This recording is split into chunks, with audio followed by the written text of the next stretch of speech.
संसार में संसारी प्राणियों की एक बहुत बड़ी व्यथा है। कभी भी उस व्यथा को वो संसारी प्राणी अपने मुख से नहीं कहता। व्यथा क्या है महाराज? कि व्यथा है और कभी भी मुख से नहीं कहता, सहता पूरी है उसको। क्या व्यथा महाराज? व्यथा है महाराज, घर में रहते रहते 30 साल हो गए, किसी को 35, किसी को 50, किसी को 80, कोई मरने की कगार में है, लेकिन उसी व्यथा के साथ उसने उस परिवार में पूरा जीवन जिया है। उस दर्द को पैरासीटामॉल खाने पर खत्म करने की कई बार कोशिश करी होगी, लेकिन वो दर्द खत्म हुआ नहीं। उस दर्द को मिटाने के लिए आदमी घर से दूर दूर तक भागा, लेकिन वो दर्द मिटा नहीं। कौन सी व्यथा है महाराज? व्यथा है घर में किसी को आज तक सब मिला, लेकिन इज्जत नहीं मिली। गिने चुने परिवार होंगे बंधुओं, जिनको घर के अंदर सारी सुविधाओं के बाद इज्जत भी मिली हो। ये व्यथा हो सकता है आपकी ना हो, लेकिन दुनिया में इस बात को सुनने वाले लाखों परिवार ऐसे हैं जिनको परिवार में सब मिलता है, घर के अंदर मात्र एक चीज नहीं मिलती, इज्जत। और उस इज्जत ना मिलने का दर्द इतना रहता है, कितना रहता है महाराज, कि पूरा जीवन निकल जाता है परिवार वालों की मुस्कुराहट के लिए काम करते करते, लेकिन कभी भी परिवार का सदस्य परिवार को देख करके नहीं मुस्कुराता। आप अपने अपने घर का वातावरण देखिएगा कि आपके घर के वातावरण में आपको कितनी इज्जत मिलती है, क्या इज्जत है आपकी। समाज में जब आप बाहर जाते हैं, जिन कारणों से आपको बाहर इज्जत मिलती है, उन कारणों से घर में बिल्कुल भी इज्जत नहीं मिलती।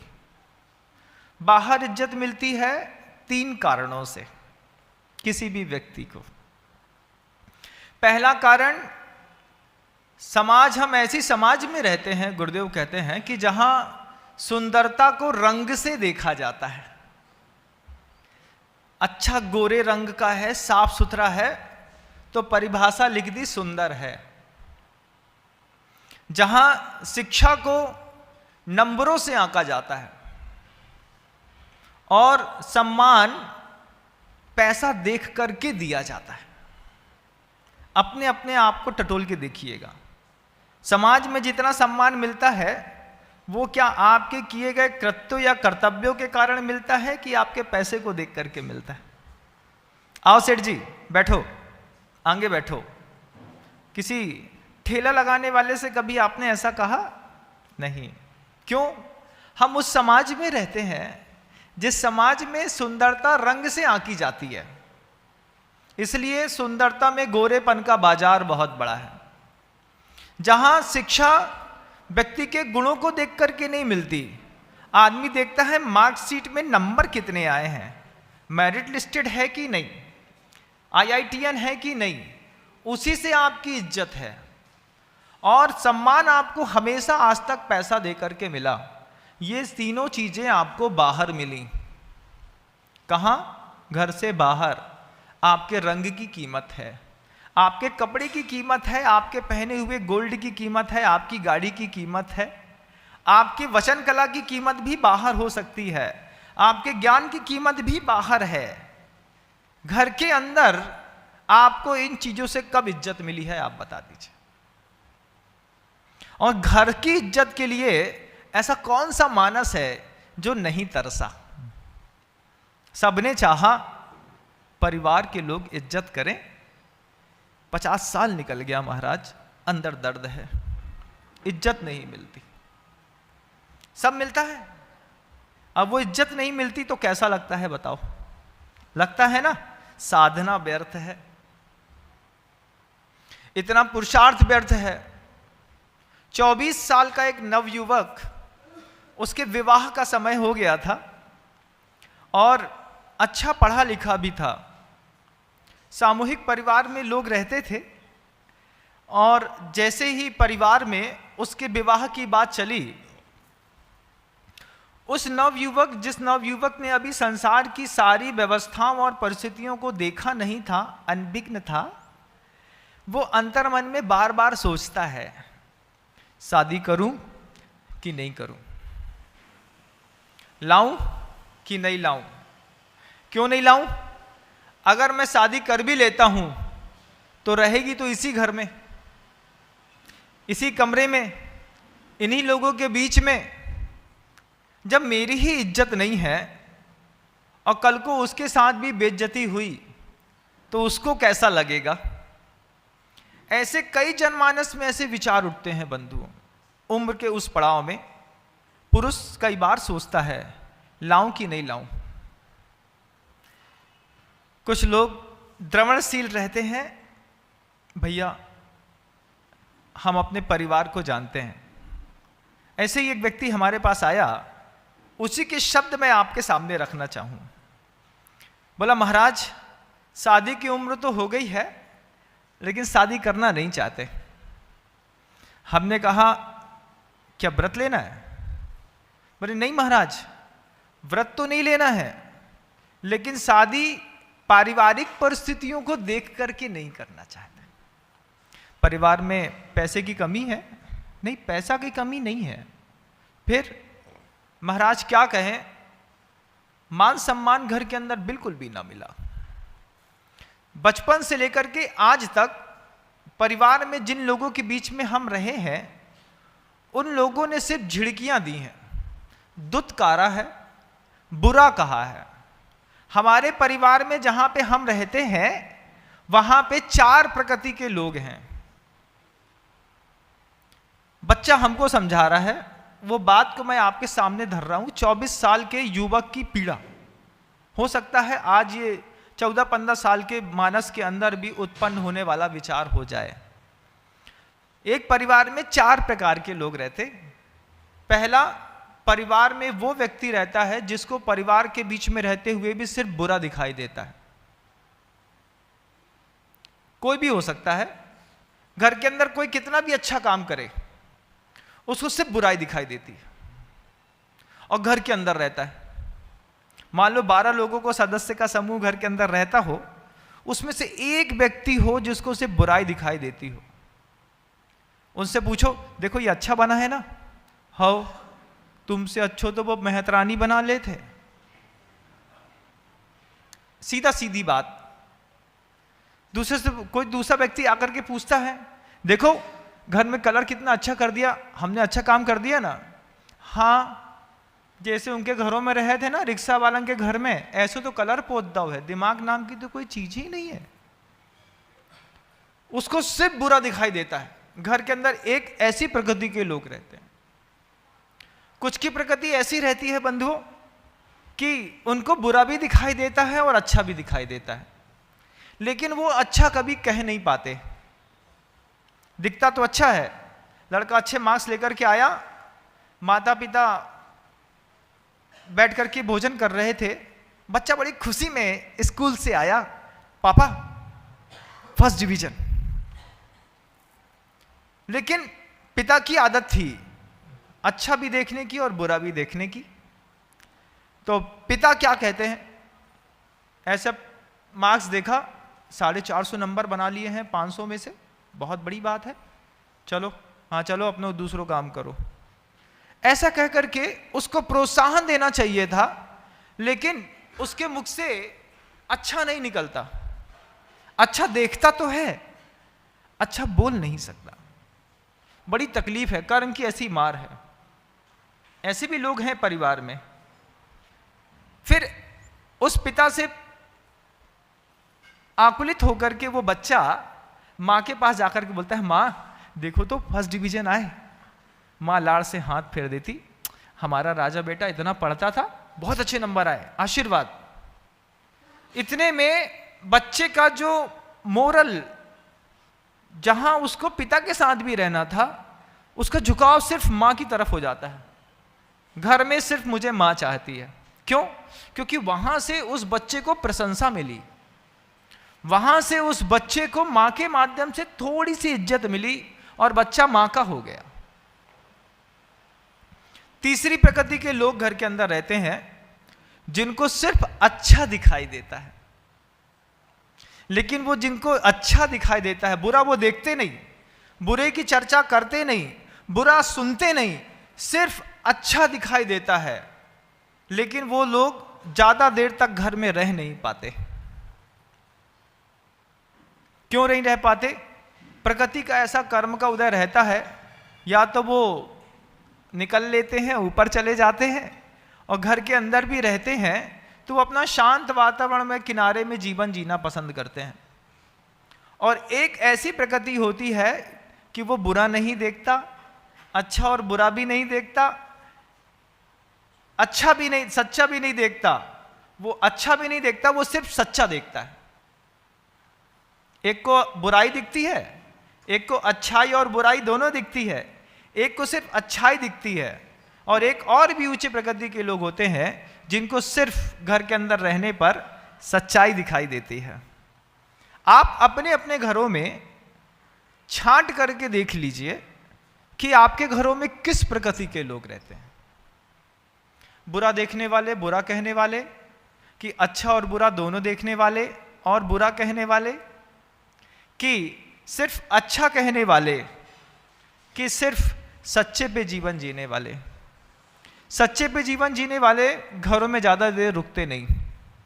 वो या तो क्षुल्लक बन जाते हैं, एलक बन जाते हैं, व्रती बन जाते हैं, मुनि बन जाते हैं, आरिका बन जाते हैं, क्योंकि उनको सत्य दिखाई देता है। उनका घर के अंदर ज़्यादा देर रुकना होता भी नहीं है, वो घर के अंदर रुक भी नहीं सकते।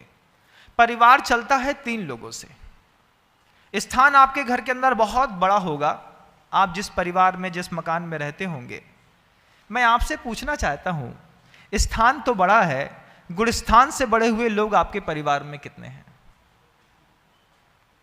महाराज, गुणस्थान क्या होता है? गुणस्थान के मामले पर बढ़ा हुआ एक भी व्यक्ति घर के अंदर बना रहे तो उम्मीद रहती है कि घर में, परिवार में किसी को थोड़ी बहुत इज्जत मिल जाएगी। लेकिन गुणस्थान से बढ़ा हुआ व्यक्ति घर में नहीं है। बाकी स्थान बड़ा है, पैसा बड़ा है, सब बड़ा है, सब कुछ अच्छा है बंधु। अपने घर के अंदर देख लीजिएगा, अपने अपने अंतर्मन में टटोलिएगा। जो लोग अन्न मत के होंगे और मेरी बात सुन रहे होंगे, उनको गुणस्थान की बात समझ में नहीं आ रही होगी। गुणस्थान अंतर्मन की विशुद्धि की उस श्रेणी का नाम है जिसके माध्यम से मन पाप के कर्मों में अपने आप रुक जाता है और अपने विशुद्ध स्थान को, अपनी प्रबल शांति और सौंदर्य को बढ़ाता हुआ अंधी अंदर प्रमोद भाव में जीवन जीता है। ऐसे जीने वाले लोग कितने हैं इस संसार में? जैन समाज में जो गुणस्थान जानते हैं, उनके घरों में गुणस्थान से बड़े हुए लोग परिवार में एक है क्या? महाराज, जब गुणस्थान की बात आती है तो हमारे घर में चौके में स्थान नहीं है गुणस्थान को संभालने के लिए। क्यों? क्योंकि गुणस्थान को धारण करने वाला व्यक्ति शुद्ध भोजन करता है और हमारे यहाँ आलू प्याज बनता है। हमारी बहू सादा सुथरा बना के नहीं खिला सकती। पिताजी अगर प्रतिमा ले लें तो बहू पहले से बोल देती है, पिताजी भोजन स्वयं बनाना पड़ेगा, अपने दम पे व्रत लइयो, हमारे भरोसे प्रतिमा के व्रत मत लइयो। ये स्थिति है कि नहीं? यथार्थ तो ऐसा ही है महाराज। वृद्ध दादा दादी हैं तो जब तक वह डुकरिया जिंदा है तब तक तो 2 प्रतिमा के व्रत अच्छे से पल जाए तो माए भैया, लेकिन जो दिन बा ऊपर गई उस दिन तुम्हारी प्रतिमा, महाराज लड़के बहू से तो उम्मीद नहीं है। फिर वो 2 प्रतिमाधारी अपनी प्रतिमा के व्रतों का पालन करने के लिए किसी आश्रम का सहारा लेता है, जिसको सिर्फ अच्छा दिखाई देता है, वो भी परिवार में ज़्यादा देर रुक नहीं पाता। अब परिवार में दो प्रकार के लोग रुकते हैं, या तो बुरा देखने वाले या फिर अच्छा और बुरा देखने वाले लेकिन सिर्फ बुरा कहने वाले। पूरी दुनिया का संसार इन्हीं दो प्रकृति के लोगों से भरा पड़ा है। आपकी माँ जिसको आप बहुत अच्छा मानते हैं, उसमें भी दोनों प्रकार के गुण हैं। वो कहीं अच्छा देखती है, कहीं बुरा देखती है, और दोनों को देख करके वो आपसे अच्छा कहती है, लेकिन अभी भी आपकी माँ के अंदर ये दुर्गुण होगा कि वो किसी को बुरा भी कहती है। अच्छी माँ तो किसी को बुरा नहीं कहती। तो महाराज फिर क्या करना चाहिए? ऐसी क्या व्यवस्था बने कि घर के अंदर परिवार में सबको इज्जत मिले? इज्जत चाहते हो कि नहीं? चाहते तो हैं महाराज। मिलती है कि नहीं?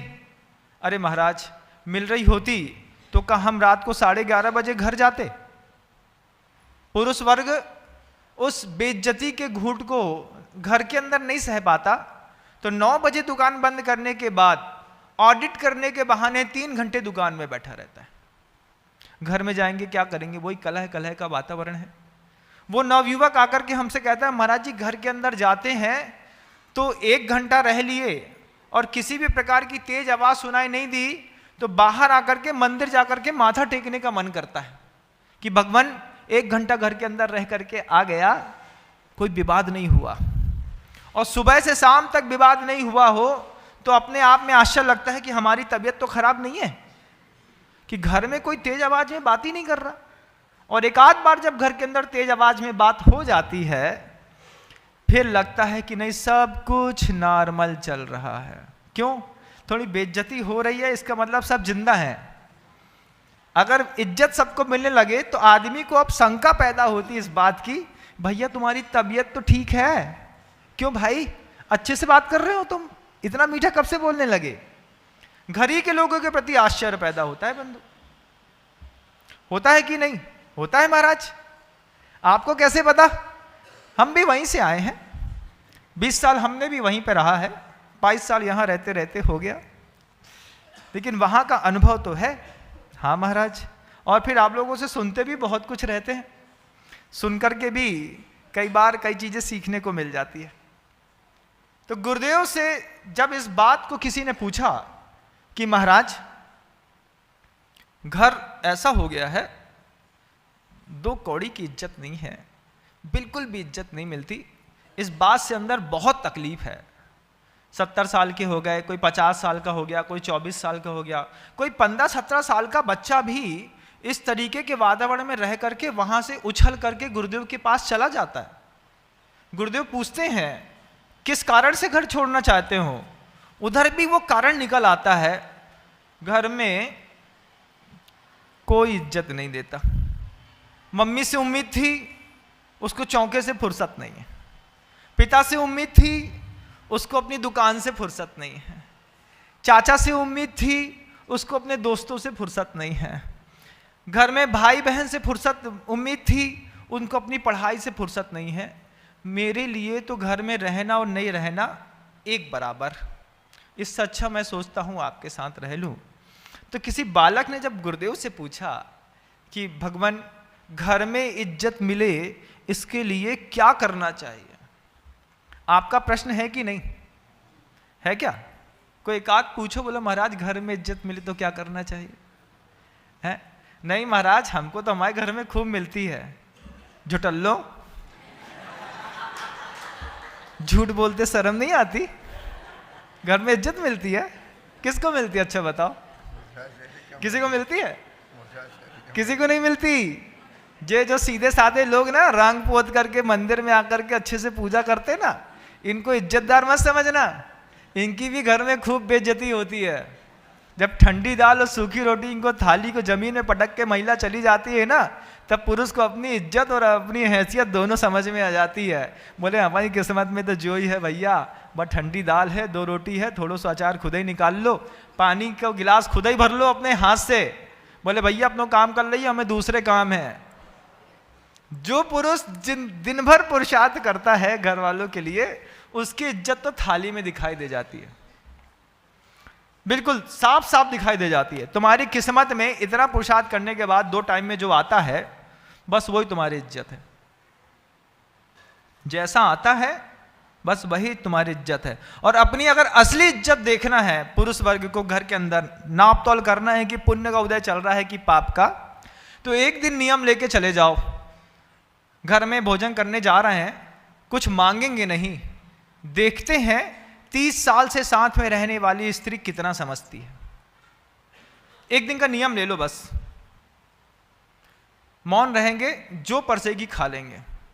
तब समझ में आएगा कि ठंडी दाल के साथ रोटी धर दी और उसके बाद भूल गई कि दाल दोबारा परसनी है, सब्जी दोबारा परसनी है। उसको पता है इनको टंकार लगाने की आदत है, अभी दाल खत्म हो जाएगी तो चिल्लाएंगे, सुनो लाओ, तो फिर ला के धर देंगे।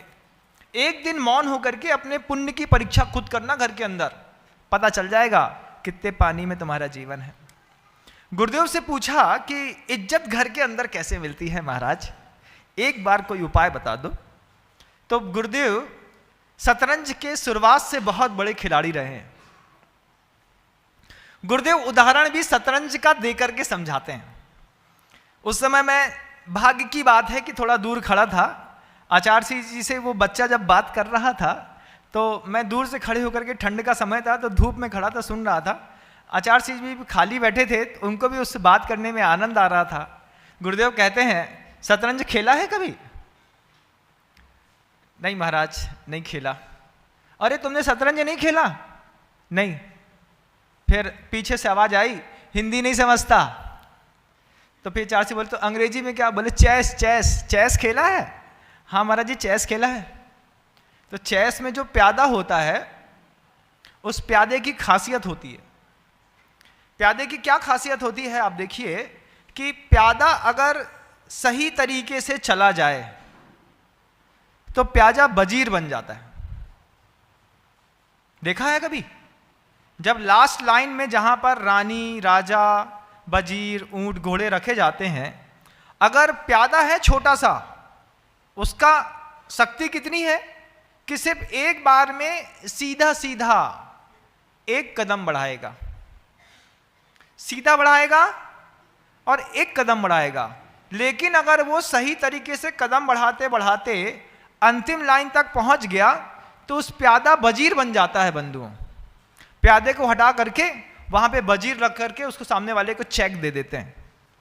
ठीक ऐसे ही गुरुदेव कहते हैं कि जैसे प्यादा सही तरीके से कदम बढ़ाते बढ़ाते एक समय आने पर वजीर बन जाता है, अगर ढंग से चल गया और मरा नहीं बीच में तो फिर बोले जैसा वो प्यादा वजीर बन जाता है, ऐसे ही कुछ भाव अगर आप अपने परिवार में शुरुआत से पैदा कर दें, जब आपको लगे कि आपका बच्चा छोटा सा है, विकसित हो रहा है, विकसित होना है, इसको बढ़ेगा, उसके अंदर 4 प्रकार के भाव माता पिता को खुद पैदा करने पड़ते हैं।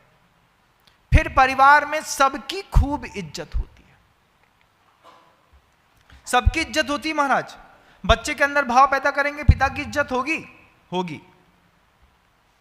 वे कौन से भाव? जो छोटी सी संतान के अंदर अगर आप बचपन से पैदा कर दें तो परिवार का जिस माहौल में अभी आप रहते हैं, ये पूरा का पूरा माहौल बदल जाता है। तो उसके लिए आचार्य अमित गति महाराज ने एक छोटा सा श्लोक कह दिया शुरुआत में ही। 4 प्रकार के भाव की पूरी, किसी भी घर में, कोई भी समाज कहीं भी इस बात को सुन रही हो, किसी भी मत की अनुयायी हो, लेकिन ये एक नेशनल प्रॉब्लम है, घर के अंदर इज्जत नहीं मिलती। इंटरनेशनल प्रॉब्लम कहना चाहिए इसको। तो वहां भी, विदेशों में भी ऐसा होता है। तो गुरुदेव कहते हैं कि 4 भाव पैदा करो अपने बच्चों के अंदर। क्या भाव पैदा करो? सत्वेषु मैत्री। ये भाव शब्द से पढ़ने का नहीं है कि सामायिक पाठ करते वक्त आपने अच्छे से हाथ जोड़ लिया, गाने लगे सत्वेषु मैत्री गुणिषु प्रमोदम क्लिष्टेषु जीवेषु कृपा परत्वम। गाने के लिए नहीं दिया। अच्छी आवाज है, अपनी ही आवाज अपने ही कान में अच्छी तरीके से जाती है, खुद को लगता है, अहंकार बढ़ता है। देखो कितना शुद्ध पवित्र अक्षर पद मात्रा के साथ विसर्ग और हलंत का उच्चारण कर रहा हूं, उससे तुम अपने आप को गाफिल कर सकते हो बंधुओं। ये संस्कार देने वाले भाव हैं। आचार्य अमित गति महाराज कहते हैं संसार में रहना है तो ये 4 भाव अपनी संतान को शुरुआत से दो। किसका? सत्वेषु मैत्री का। ये भाव क्या है महाराज? सत्वेषु मैत्री का भाव कैसा? कि सत्वेषु मैत्री का भाव कहता है कि बच्चे को सिखाओ कि जैसा मैं हूं, जैसा तुम हो, वैसे ही ये चींटी भी है, इसकी भी रक्षा करनी है। बच्चे को सिखाओ, जब बाहर रोड में चलता हुआ कोई गरीब बच्चा मिलता है, उसके अंदर भी तुमको मित्रता का भाव रखना है। तो क्या गले लगा लें? जो बच्चा रास्ते में पन्नी बटोर रहा है, नाली साफ कर रहा है, सत्वेषु मैत्री की भावना पढ़ के क्या उसको गले लगा लें? बोले नहीं, तुम गले तो नहीं लगा पाओगे। तो कौन लगा लेगा? है एक संप्रदाय ऐसा भी जो ऐसे लोगों को भी गले लगा देता है, और उसकी खूब प्रसिद्धि है बंधुओं। नाम लेकर के किसी को कहना नहीं चाहता, आप देख लीजिएगा। दया और शिक्षा के क्षेत्र में बहुत आगे है वो संप्रदाय। उसने इस सूत्र से सत्वेषु मैत्री की उस शब्द को चुरा करके जी लिया। आधा शब्द जिया मात्र सत्वेषु मैत्री का।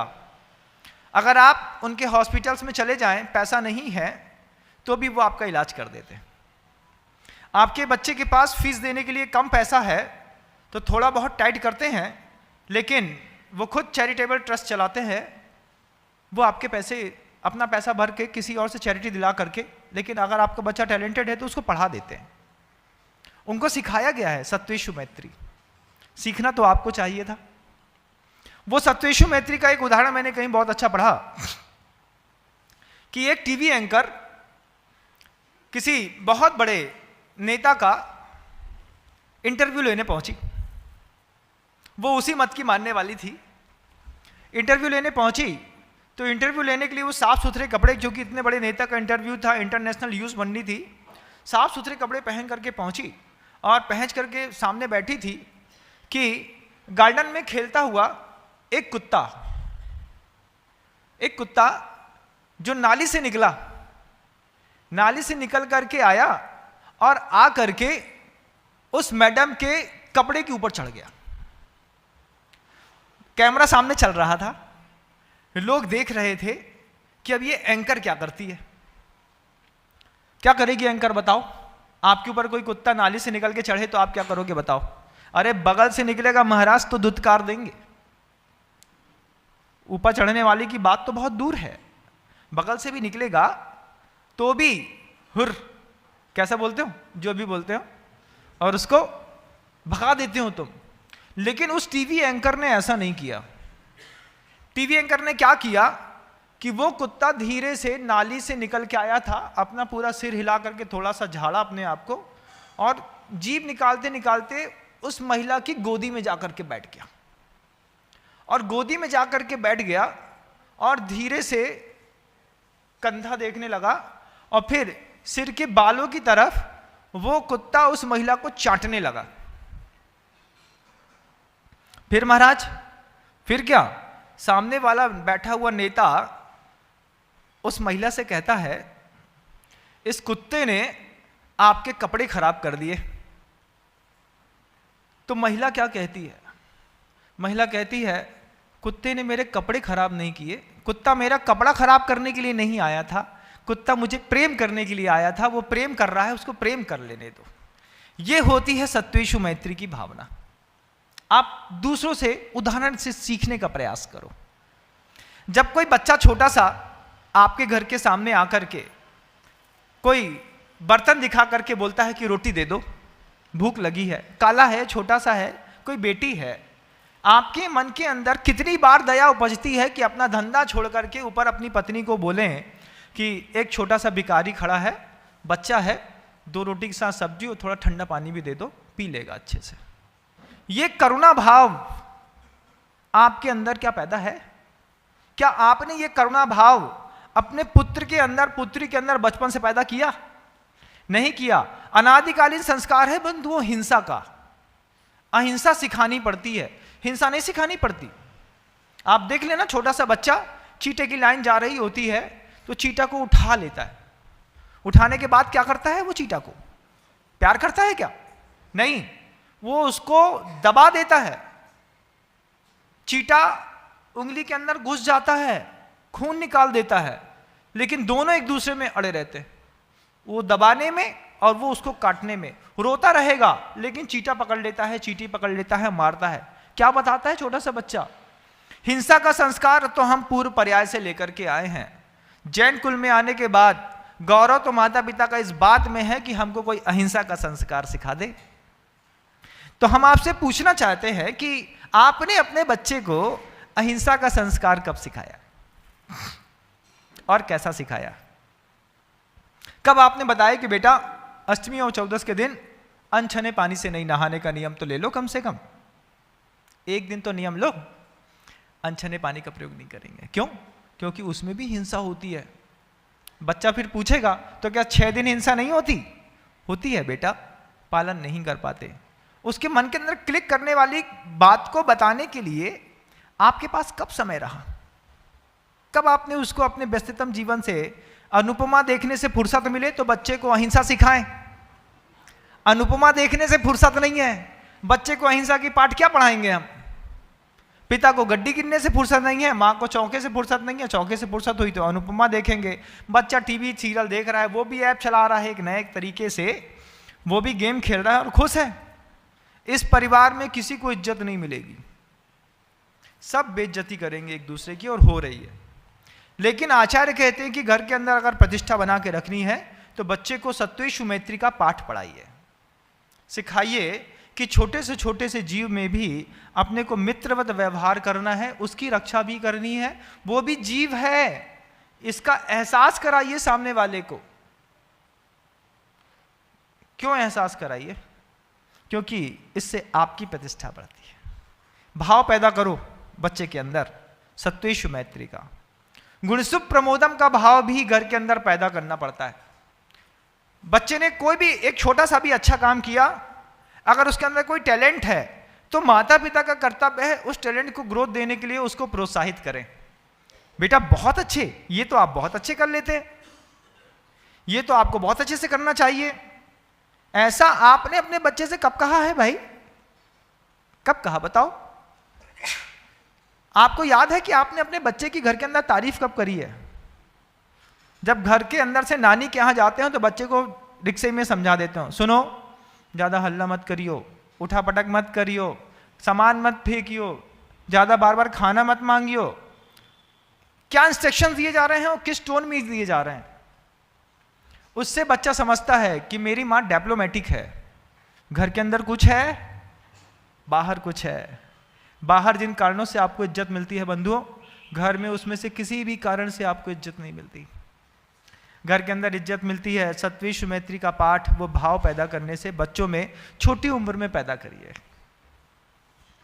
गुणसुप प्रमोदम का भाव छोटी उम्र में पैदा करिए। अगर बच्चे ने कोई अच्छा काम किया है, कोई अवार्ड जीत करके आया है, किसी चीज में ग्रोथ करी है, ओलंपियाड का एग्जाम दिया है, तो लोगों को बताइए कि आज हमारे बेबी ने इतना अच्छा कंपटीशन जीत लिया, मम्मा खुश है, पापा खुश हैं, भाई खुश है। इससे उसको प्रोत्साहन मिलेगा। जब आप उसको छोटी उम्र से इज्जत देंगे तब बच्चा आपको बड़ी उम्र में इज्जत देगा। आपने अपने छोटी उम्र में बच्चों को कब इज्जत दी है आप देख लीजिएगा। बच्चे बिल्कुल मुलायम, मृदु, कोमल मिट्टी के जैसे होते हैं। आपके एक एक दिन के व्यवहार से उनके अंतरंग में परिवर्तन आता है बंधु। अगर आप कोई काम नहीं कर सकते हैं, बच्चों को स्पष्ट मना कर दीजिए, लेकिन झूठ मत बोलिए। पिता, घर का भाई या चाचा मान लीजिए 25 साल का है और बच्चा 8 साल का है, 7 साल का है। 7-8 साल का बच्चा बार बार, इस उम्र का बच्चा जब घर के अंदर कोई अटैची लगा रहा हो, बच्चे को दूर से समझ में आ जाता है कि ताऊ घर से बाहर जाने वाले हैं, पापा घर से बाहर जाने वाले हैं, चाचा घर से बाहर जाने वाले हैं। तो जैसे ही आपके शूज़ में पॉलिश हो रही होती है, प्रेस के कपड़े आप रख रहे होते हैं, माँ आपके लिए खाना बना रही होती है, आपकी बॉटल पैक हो रही होती है, बच्चा मम्मी से धीरे से बोल रहा है, कौन जा रहा है ट्रेन में? यही शब्द है, कहां जा रहा है इससे मतलब नहीं है, कौन जा रहा है ट्रेन में। आपने बता दिया चाचा जा रहे हैं। अब वो बच्चा चाचा के पीछे लग गया, चाचा हम भी चलेंगे आपके साथ। भैया हम टूर में जा रहे हैं, काम करना है। नहीं हम भी चलेंगे। अब जब बच्चा 5-6 बार बोलता है हम भी चलेंगे, हम भी चलेंगे, हम भी चलेंगे, तो बच्चे से पिंड छुड़ाने के चक्कर में आप क्या बोलते हैं? अच्छा चलो अपनी तैयारी कर लो तुम। आपने क्या किया पता? आपने एक बच्चे की भावनाओं से खेल गए। आपको पता नहीं चला कि आपने कितना बड़ा अपराध किया। कितना बड़ा अपराध है? अगर आपको अपने बच्चे को लेकर के नहीं जाना है तो स्पष्ट बोल दो कि मैं तुम्हें लेकर के नहीं जा सकता। लेकिन आपने बच्चे के मनोभाव से खेला, 8 साल के बच्चे के मनोभाव से खेला। किस बात को लेकर के? चलो तुम अपनी तैयारी कर लो। अब वो मम्मी के पास जाकर के बोलते हैं हमारा बैग दे दो। वो अपना जूता खुद उठाता है, साफ करता है, मुझे ढूंढ करके आता है, अपने कपड़े निकाल लेता है, अपने लिए घड़ी निकाल लेता है। वो 6 घंटा सुबह 9 बजे से लेकर के जब तक आपकी ट्रेन नहीं आती तब तक अपनी तैयारी कर रहा रहता है। और उसको पता रहता है कि हम ताऊ या चाचा के साथ जा रहे हैं, और आपको पता रहता है कि हम अकेले जा रहे हैं, उसको लेके नहीं जा रहे हैं। एंड टाइम में आप धीरे से अपनी अटैची निकालते हैं, ट्रेन का रास्ता पकड़ते हैं और निकल लेते हैं। बच्चा आपके जाने के बाद 6 घंटे तक रोता रहता है, जूता फेंकता है, टीवी फोड़ता है, गिलास फोड़ता है, कांच में मारता है, उसके बाद खाना नहीं खाता है, थाली फेंक देता है। ये उसके क्रोध के प्रस्तुतिकरण का तरीका है बंधु। उसने तो क्रोध करना जायज़ था क्योंकि उसके साथ छल हुआ। लेकिन हम आपसे पूछते हैं आपने छल ऐसा क्यों किया? क्या आप पढ़े लिखे माता पिता हैं? पढ़े लिखे माता पिता कहते हैं हम अपने बच्चे को शुरुआत से स्पष्टवादिता का जीवन जीने की शिक्षा देते हैं। बेटा हम लेके नहीं जा पाएंगे। बच्चा 5 मिनट रोएगा, 10 मिनट बाद समझ जाएगा कि एक चॉकलेट ले लो, इतने काफ़ी है, इतनी तैयारी नहीं करनी। लेकिन जब आप कोई माता पिता, कोई घर का वृद्ध किसी बच्चे के इस तरीके के मनोभाव से बार बार खेलता है तो बच्चा अंदर से टूटता है। किस बात के लिए टूटता है? इस व्यक्ति ने जो मेरे घर के अंदर रहता है मुझे बचपन से दुख दिया है। बच्चे के अंदर धारणा बन गई। बचपन से चाचा से क्या मिला है? दुख मिला है। बचपन से ताऊ से दुख मिला है।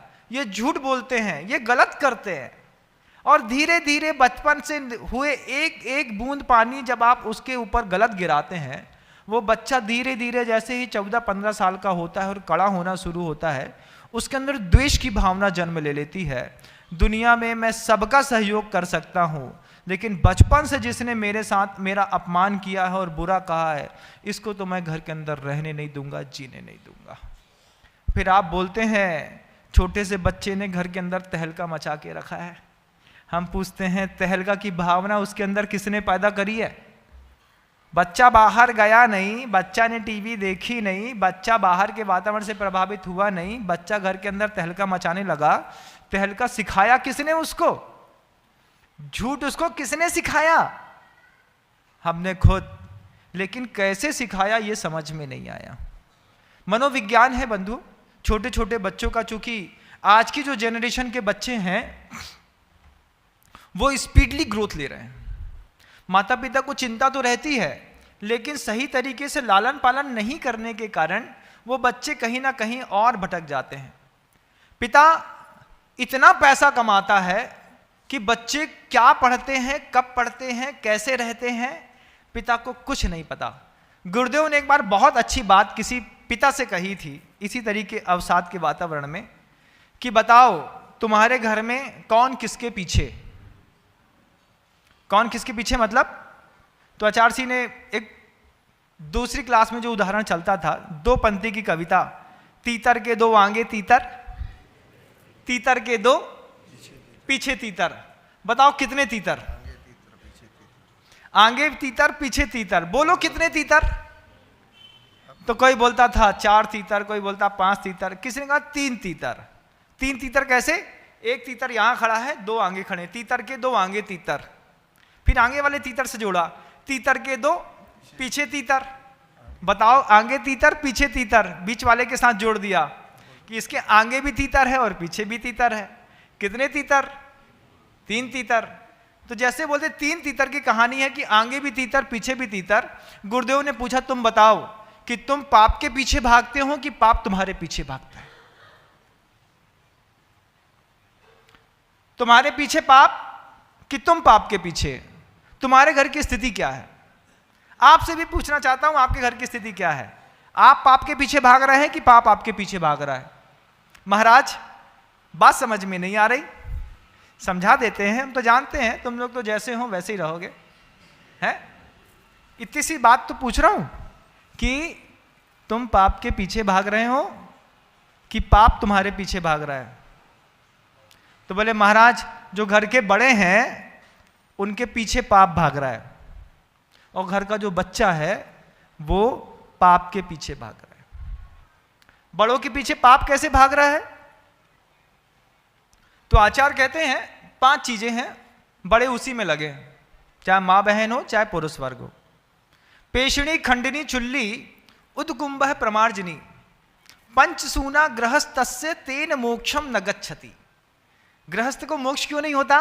कि उसके पास 5 ऐसे साधन हैं जिससे वो निरंतर पाप कर्म को अर्जित करता रहता है। तो घर के जो बड़े हैं ये या तो झाड़ू लगाने में लगे हैं तो पाप का अर्जन कर रहे हैं, या तो कूटने पीसने में लगी हैं घर की माँ बहनें तो पाप का अर्जन हो रहा है। चक्की चलती है उसमें कब क्या दर जाए कुछ पता नहीं रहता, उससे पाप का अर्जन हो रहा है। पानी भरने जाते हैं तो वो जो घड़ा होता है वो भी पाप के अर्जन का, हिंसा का एक साधन है। तो ये जो बड़े बड़े लोग हैं इनके पीछे पाप है। क्या है? ये घर की कोई भी क्रिया करते हैं, घर में गृहस्थ रहता है तो पाप कमाता है पीछे से। क्रिया करते हैं जीने के लिए, हाथ में आता है पाप, गृहस्थ के पीछे पाप है। और बच्चा किसके पीछे है? पाप के पीछे है। आपने खूब पैसा कमा लिया, बच्चे को दुकान से मतलब नहीं है, बच्चा सीधी गड्डी उठाता है और सिनेमा देखने चला जाता है। बच्चा गड्डी उठाता है, वाइन शॉप पे मिलता है। सुबह सुबह जाता हूँ जंगल तो छोटे छोटे बच्चे अबोध 9वीं 10वीं 11वीं क्लास के सिगरेट उड़ाते हुए दिखते हैं मुझे यहीं पर। मैं कहता ये क्या है? बच्चे पाप के पीछे भाग रहे। आप क्या हैं? आपके पीछे पाप भाग रहा। तो जो बच्चे पाप के पीछे भाग रहे हैं, आपके माता पिता, उनके माता पिता से मैं पूछना चाहता हूं तुम इतना समय बच्चे को क्यों नहीं देते कि तुम्हारा बच्चा जो पाप के पीछे भाग रहा है तुम उसको वहां से रिवर्स गियर में ला करके रोक सको? क्या तुम्हारे पास बिल्कुल भी समय नहीं है? गुणसुख प्रमोदम की भावना उसके अंदर क्यों नहीं भरी? जब बच्चों को घर के अंदर अपमान मिला तो बच्चा अपने अपमान का बदला सिगरेट के धुएं में उड़ाता है, अहंकार में पीता है। अरे पिताजी चिंता नहीं करते तो क्या हुआ, बहुत इज्जत है हमारी बाहर। तो बाहर वो गुंडा बनता है, बाहर वो मवाली बनता है, दारूखोर बनता है, बाहर वो जुआरी बनता है, बाहर वो शराबी बनता है। घर के अंदर थोड़ा सा प्रोत्साहन मिला होता, घर के अंदर थोड़ी इज्जत मिली होती तो वो इस तरीके की कभी भी अनीतियों में नहीं गए होते संतानें। और फिर धीरे धीरे इतने बदमाश हो जाते हैं कि घर के अंदर बैठ करके सिगरेट पीने लगते हैं, माँ पिता कुछ नहीं कह सकते। इतने बदमाश हो जाते हैं कि उनके, जब आप कभी उनका पर्स चेक करते हैं तो पता नहीं कैसी कैसी चीजें उनके पर्स के अंदर से निकलती है। कभी छोटी सी पुड़िया में कोई सफेद पाउडर निकलता है, कभी एक पाउच का गोल्ड का कोई पैकेट निकलता है, कभी और भी अनीति और आचरण की उसमें चीजें मिलती हैं। और तुम्हारा बच्चा पकड़ा भी जाता है तो कहां पकड़ा जाता है? या तो रेड लाइट एरिया में पकड़ा जाता है, दारू खाने में पकड़ा जाता है। उसके लिए जवाबदार कौन है, मैं पूछना चाहता हूं। आपका बच्चा वैसे नहीं बना, उसके लिए जवाबदार कौन है? आपने घर के अंदर गुणसुख प्रमोदम की भावना कभी पैदा नहीं करी। बच्चे की प्रशंसात्मक चीजों को देख करके माता पिता का पहला कर्तव्य है प्रशंसा करो। आप किसी को बहुत चाहते हैं, चाहने मात्र से कुछ नहीं होता। जिनवाणी कहती है अपनी चाहत का प्रस्तुतिकरण करना सीखिए। पुत्र को सुधारना है, प्रस्तुतिकरण करना सीखिए। बेटा हमें तुम्हारी बहुत चिंता रहती है, तुम्हारी माँ हूं ना मैं। पिता भी एक बार ऐसा बोल दे, हमारा राजा बेटा है, कितना अच्छा दिखता है, कितने अच्छे काम करता है, दुकान में बैठता है, मजाल है बच्चा भटक जाए क्योंकि पिता से इज्जत मिली है।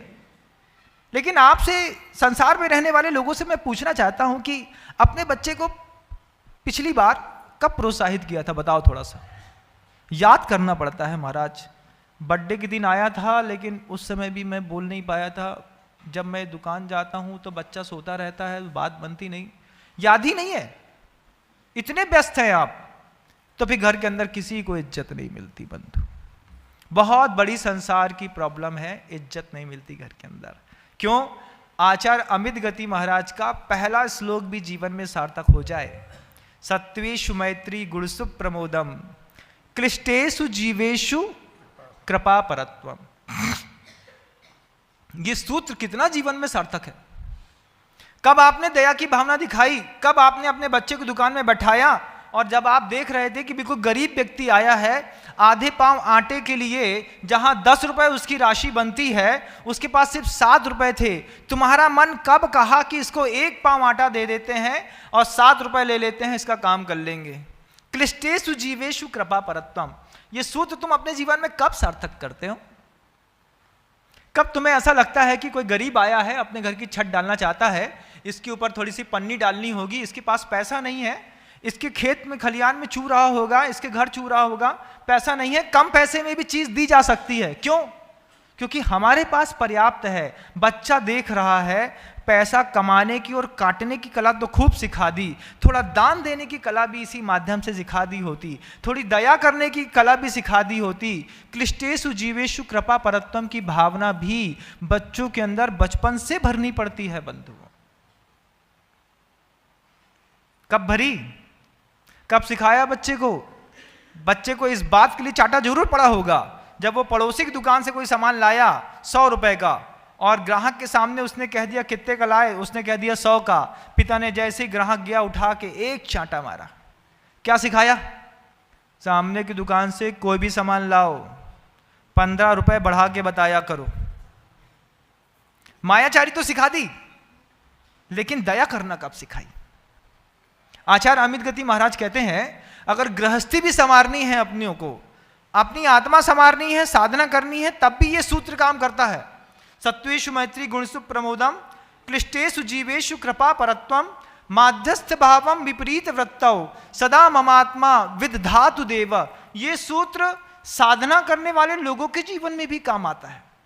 लेकिन गुरुदेव कहते हैं कि अगर गृहस्थी में भी ये सूत्र लगा दिया जाए तो गृहस्थी जिस कारण से टूटती है, जिस कारण से डिवाइडेशन होते हैं, दरारें पड़ती हैं, वे सारी दरारें मिट जाएंगी। ये सूत्र लगाने मात्र की अपेक्षा है संसार में कि अगर कोई व्यक्ति विपरीत परिस्थितियों में फंसा है तो हम उतर करके अपने दूसरे काम को रोक करके एक दया का पाठ बगल में बैठे हुए बच्चे को सिखाएं, उठा करके उससे बोलें बेटा चाहो भला करो, करना चाहिए, इससे पुण्य बढ़ता है, अपना ही तो है, वो ही तो जीव है, देखो वो भी तो इंसान है, उसके अंदर अहिंसा दया करुणा कभी सिखाई होती तो बच्चा बड़ा होकर के पिता को बाप बोलने की हिमाकत कभी नहीं करता। करते हैं कि नहीं? इज्जत मिलती है घर के अंदर? किसने कितने लोगों को मिलती है भैया? थोड़ा एक आध आदमी सही सही हाथ उठा के दिखाओ, समाज भी देख ले कि हाँ घर के अंदर खूब इज्जत मिलती है इनको। बिल्कुल हो नहीं सकता महाराज, क्योंकि ये सूत्र की इस तरीके की व्याख्या हमने कभी सुनी नहीं। हमने समझा नहीं कि ये सामायिक पाठ में पढ़ने वाला श्लोक जीवन में ऐसा पाठ पढ़ा सकता है कि प्रत्येक घर का जीवन सुधर जाएगा।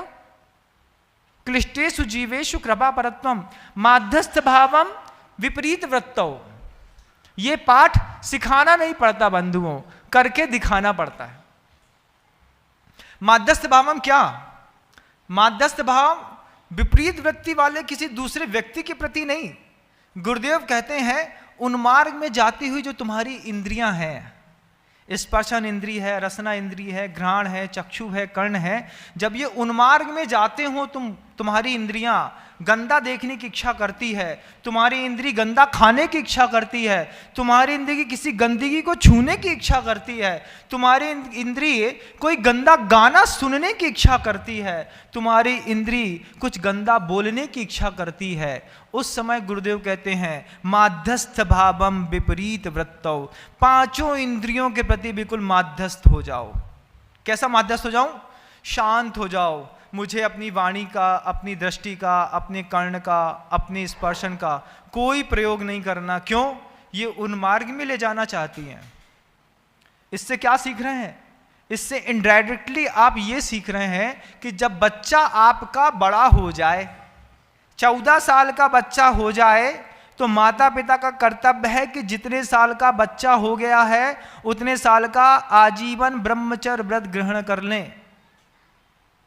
जब संयम आपके घर के अंदर आपके माता पिताओं में दिखाई देगा, तब बच्चा आपके घर के अंदर संयमित रह करके आपको जीवन जीने के लिए कारण बनेगा। बंधु, आज बच्चे 28 साल के हो गए और माता पिता का 4 दिन का ब्रह्मचर्य व्रत रहता है।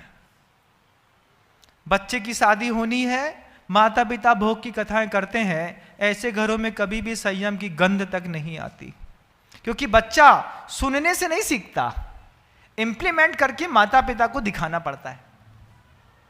ज्ञान की चर्चा आपके घर के अंदर कब होती है? कब आप किसी सामूहिक स्वाध्याय के माध्यम से अपने परिवार को संभालने का प्रयास करते हैं कि भैया हमारे घर के अंदर वातावरण विपरीत है, महाराज की एक प्रवचन का बहाना लेकर के और घर के अंदर स्वाध्याय शुरू कर दो, 7 बजे का, 8 बजे का, रात को 9 बजे का, क्या हमने स्वाध्याय, सामूहिक स्वाध्याय का नियम ले लिया। इस बहाने से व्यसनी पुत्र भी वहां बैठेगा, काम करने वाली महिला भी वहीं बैठेगी, व्यवसाय करने वाले पिता भी वहीं पे बैठेंगे, सब लोग मिल करके आधे घंटे एक दूसरे को देख तो ले, एक साथ बैठ करके कुछ स्वाध्याय तो कर ले। ये भी समाज की और घर की एकता बनाने का बहुत बड़ा कारण है। आपके घर में सामूहिक स्वाध्याय तो होता ही होगा, मैं ऐसा मान लेता हूँ, और नहीं होता है और अगर बिखर रहे हो तो घर को बिखराव से बचाने के लिए सामूहिक स्वाध्याय घर के अंदर शुरू करो। घर को बिखराव के अंदर, घर के अंदर का बिखराव और अपनी इज्जत बचाने के लिए घर के अंदर प्रमोद भाव, घर के लोगों की प्रशंसा करना शुरू करो। जब माँ छोटे से बच्चे से पूछती है बेटा सब्जी अच्छी बनी, तो माँ के अंदर भी भाव होता है, इतनी मेहनत करी, सुबह 5:30 बजे से लगे हैं, पिता पति या पुत्र के मुख से एक बार निकल जाए, अरे मम्मी बहुत अच्छी सब्जी है, यही तो मुझे पसंद है, इतने में खुश है माँ। क्यों? क्योंकि वो भी प्रशंसा चाहती है। वो प्रशंसा सिर्फ पुत्र से नहीं, पति से भी चाहती है। कई बार पति को भी उपद करके बोल देने में क्या आपत्ति है, आज दाल बहुत अच्छी लग रही है, मान लो खराब भी लग रही है, तो ये सामने वाले को प्रोत्साहन देने का मौका है कि कल इससे अच्छी और बनानी है, वो शब्द सुनने के लिए कि कल वाली से अच्छी तो आज वाली और अच्छी लग रही है। लेकिन हम प्रशंसा नहीं करते, हम किसी के साथ मित्रता का भाव नहीं रखते। और क्या कला सीखी है, मैं मेरे की कला परिवार वालों को आती है, हम और हमारा बच्चा, ऐसे ही आता है ना। परिवार में बड़े का भी बच्चा है, लेकिन आपको क्या दिखता है, हम और हमारा बच्चा। अपने बच्चे को साफ करो, अपने बच्चे को दूध पिलाओ, अपने बच्चे को सुलाओ। तो ये भावना जब बचपन से भर दी है मैं और मेरा की, तो खून के साथ आपके बच्चे में भी ये बात मिल गई है, मैं और मेरा। तो शादी होने के बाद उसको माता पिता दिखाई नहीं देते, उसको भी वही बात दिखाई देती है, हम और हमारा बच्चा। तो माता पिता बोलते हमने तुम्हारे लाने इतने दिन अपने पूरे बुढ़ापा जवानी बर्बाद करी। बोले भैया जब तुम जवान थे तुम्हारा ही रूल था, हम और हमाओ। आज हम वही रूल आपके ऊपर अवेलेबल कर रहे हैं, हम और हमाओ। तो उस वक्त जरूरत रहती है सत्वेषु मैत्री के व्यवहार की बंधुओं। और जब विपरीत आपकी इंद्रियां गमन कर रही हों, जब विपरीत आचरण प्रवृत्ति आपके घर के अंदर बढ़ रही हो, एक अंतिम उदाहरण देकर के अपनी बात को विराम देने का प्रयास करूं।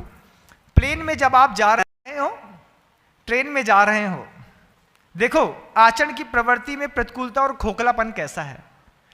प्लेन में गए तो आपने ऑर्डर सीट पे लिख दिया जैन फूड, क्यों? हम जैन हैं, जैन फूड खाएंगे, बहुत अच्छी बात। प्लेन में कागज में जैन फूड आ गया। ट्रेन में जाते हैं, फर्स्ट एसी में बैठे तो उसमें भी रिजर्वेशन चार्ट में लिख दिया क्या खाएंगे, आपने लिख दिया जैन फूड।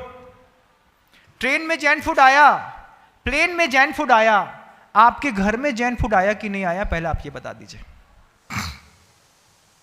महाराज प्योर जैन फूड में तो ना ओनियन मिलता है, ना लहसुन मिलता है, ना कुछ मिलता है। तो आपने प्लेन में जैन फूड खाना पसंद किया है। घर के अंदर लहसुन से बगरी, जब प्याज की बगरी दाल खाते हो, सब्जी खाते हो, तो बच्चा देखता है कि पापा कितने खोखले हैं, माँ कितनी खोखली है इस मामले में कि बाहर जाकर के ये बताती है कि हम जैन हैं और जैन फूड खाएंगे, और घर के अंदर आने पर यही माँ लहसुन और प्याज का बगरा खाती है। यही माता पिता घर के अंदर आने के बाद मैगी नूडल्स खाना पसंद करते हैं, चाउमीन पिज्जा बर्गर खाना पसंद करते हैं, जबकि जैन फूड में ये सब कुछ भी नहीं आता। तो जो national international standard Jain food का प्लेन में बना है, जो national international standard Jain food का ट्रेन में बना है, हम आपसे जैनों भाइयों से पूछना चाहते हैं, आपके घर में क्या वो स्टैंडर्ड बना है कि नहीं बना? महाराज घर की मत पूछो। तो बच्चा भी कहता है, पिता बाहर कुछ और है, अंदर कुछ और है, और खोखले लोगों का जीवन खोखला रहता है। बंधुओं, जिस स्टैंडर्ड का जैन फूड आप प्लेन में और ट्रेन में खाना पसंद करते हैं, जिस दिन उस स्टैंडर्ड का जैन फूड आपके किचन में भी आ जाएगा, बच्चों को लगने लगेगा पिता की कथनी और करनी में एक पना है। लेकिन अगर ये एक पना नहीं है और इस सूत्र को आप इंप्लीमेंट नहीं करते हैं, कभी घर के अंदर कोशिश मत करिएगा, विश्वास मत रखिएगा, और सोचना भी मत कि घर के अंदर बच्चों से बड़ों से इज्जत मिलेगी। एक व्यक्ति ने आकर के हमसे कहा, महाराज मान सम्मान खत्म हो रहा है, हम भी सोच रहे थे कि तुम कितना करते हो देवशास्त्र गुरु का, तुम कितना करते हो आचरण में धार्मिक प्रवृत्तियों का, तुम कितना करते हो, कितना सिखाते हो। अपने बाहर के आचरण को और घर के आचरण को एक बार तुलनात्मक अध्ययन करने की जरूरत है। पता चल जाएगा कि जो बाहर से जैन और साफ सुथरे दिखाई देते हैं, अंदर से शूद्र से भी गए बीता जीवन जीते हैं, जिनके घरों में 3-3 दिन तक पानी नहीं छाना जाता। बंधुओं, पानी की टंकी में ऊपर से एक छन्ना लगा दिया, कब धुला, कब सूखा, कब बिलछानी हुई, अरे बच्चे को पता ही नहीं है।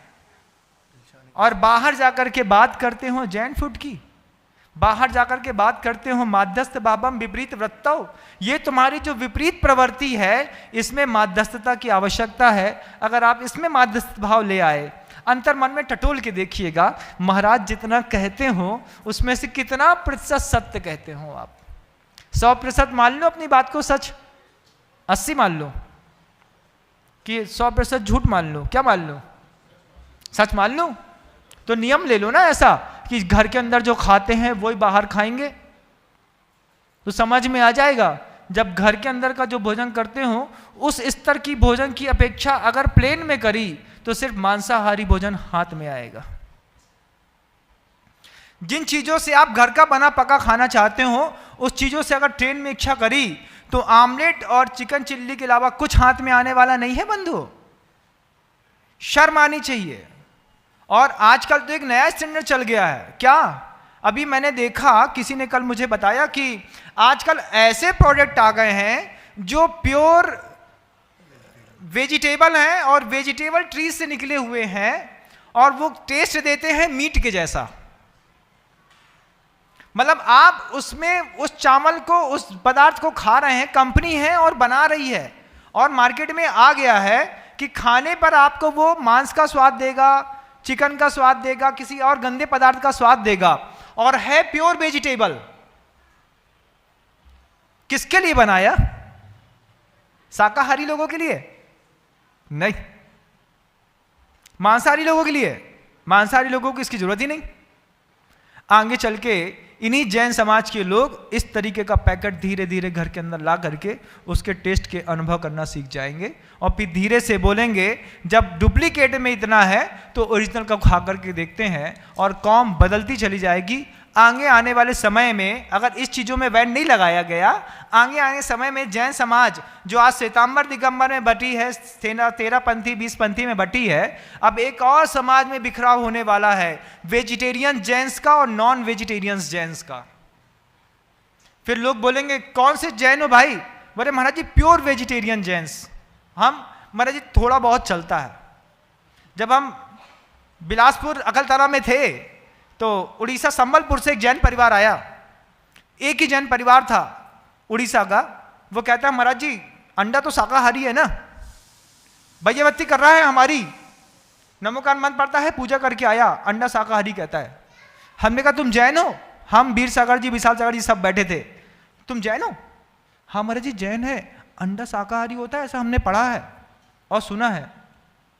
अब क्या करें? कल आहार दान देना है आपको। हमने कहा खबरदार दूर रहो, घुस मत जाना चौके के अंदर तुम। ऐसे भी अब लोग मिलने लगेंगे। बंधुओं, इन सब चीजों से अपने परिवार की सुरक्षा करो, क्योंकि आचार्य कुंद कुंद भगवान कहते हैं, क्या कहते हैं, अपाण मयानंतो अर्णप्यम चाविस जो आयानंतो कहोदि सम्मदिठी जीवा जीवे आयानंतो। वो आदमी धार्मिक बन के क्या करेगा, वो आदमी साधु बन के भी क्या करेगा जो अपनी आत्मा को नहीं जानता। वो आदमी साधु बन के धार्मिक बन के क्या करेगा जो जीव और अजीव में भेद करना नहीं जानता। उस आदमी के मुनि बनने से क्या मतलब है, कहोदि सम्मदिठी जीवा जीवे आयानंतो। गुरुदेव कुंद कुंद स्वामी कहते हैं जब उसको जीव और अजीव में भेद पता नहीं है, अपनी आत्मा और दूसरी आत्मा में वो पराई बुद्धि रखता है, वो व्यक्ति सम्यक दृष्टि हो कैसे सकता है। आप सम्यक दृष्टि बने ऐसी भावना रखता हूं, आपका घर पवित्र बने ऐसी भी भावना रखता हूं, और घर में रहने वाले प्रत्येक संसारी गृहस्थ को घर के अंदर इज्जत मिले।